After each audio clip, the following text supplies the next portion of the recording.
iskuulaadka ciyaaraha gobolada Soomaaliland ee basketka iyo kubadda cagta ayaa wasaaradda dhalinyarada iyo ciyaaruhu soo saartay ayaa waxa ka qayb galaya kubadda cagta 13 gobol iyadoo loo qaybiyay 3 group oo kala group A, group B iyo group C. Group A waxa ka qayb galaya amaba ku jira gobolada Maroodi Jeex, Saraar, Salal, Sanaag iyo Buuhoodle. Groupka labaad B oo uu hogaaminayo gobolka Hawd, Badhan, Saaxil iyo Daadmareed. Groupka C waxa ku wada jira Sool, Awdal, Togdheer iyo Gabiley ahna groupka ugu adag ee groupka dhimashada.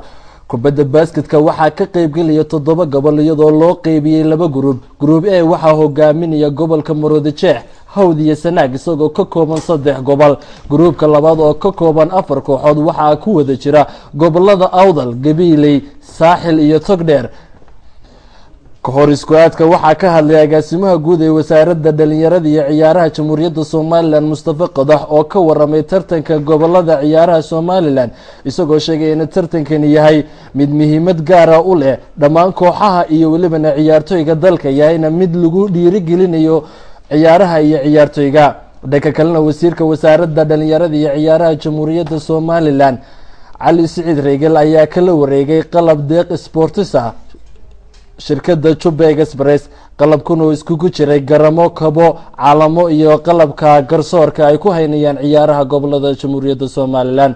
wasiirka wasaaradda dhalinyarada iyo ciyaaraha Cali Siciid Reegal waxa uu shirkaddan uga mahadnaqay qalabkan ay soo gaarsiisay isagoo shirkadaha kale ee ka dhisan dalka Jamhuuriyadda Soomaaliland ku buuriyay inay ka qayb qaataan ciyaaraha. agaasimaha shirkadda Jubba Cabdisalaan Xasan Axmed iyo Cadnaan Cabdiraxmaan oo kamid ah mas'uuliyiinta shirkadda ayaa iyaguna ka waramay qalabkan ay ugu talagaleen ciyaaraha gobolada Jamhuuriyadda Soomaaliland inay kaga qayb qaataan ay yihiin qalabka ay ku shaqeyn doonaan garsoorka Soomaaliland muddadii ciyaaraha goboladu ay socdaan. ciyaartoyga basketka u ciyaara dalka Qatar ee u dhashay dalkani Jamhuuriyadda Soomaaliland Yaasiin Xasan Nuur ayaa isaguna 9 diris oo ka tirsan dharka ay ku ciyaari doonaan kooxaha ka qayb galaya ciyaaraha basketka Jamhuuriyadda Soomaaliland ee gobolada isaguna ugu deeqay wasaaradda dhalinyarada iyo ciyaaraha. sidoo kale waxa uu abaalmarin gaar ah guddoonsiiyay wasiirka wasaaradda dhalinyarada iyo ciyaaraha